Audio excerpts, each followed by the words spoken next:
По време на срещата, в която участие взеха представители на земеделския бранш от 5 общини в областта, бяха обсъдени приоритетите, конкретни идеи за реформа в областта на земеделието и животновъдството, бъдещето на българското земеделие и финансовите инструменти в негова помощ, както и националните интереси в селското стопанство в новата финансова рамка на Европейския съюз до 2020 година. Коментар по темата бе направен и пред медиите в града. Политическата цел, която Движение България на гражданите си е поставило, е в рамките на един мандат, а ние вярваме това, че ще бъде следващият мандат, да постигнем в края на мандата 75% от стоките в големите супер и хипермаркети да бъдат с българско производство.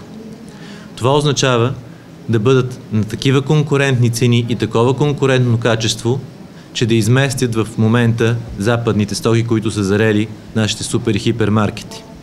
На първо място трябва да бъдат изравнени условията, при които българските земеделски производители произвеждат спрямо техните гръцки, френски, немски и други колеги. Не може в България субсидиите да бъдат с пъти по-малко и земеделието да бъде конкурентоспособно, т.е. стоките да бъдат конкурентоспособни.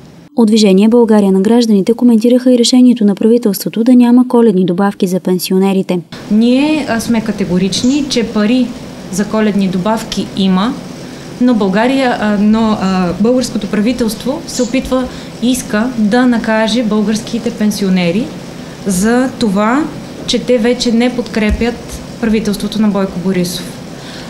Пари има и парите за пенсионери могат при желание да бъдат пренасочени и от контрабандата, и от партийните субсидии, стига да има желание за това, разбира се.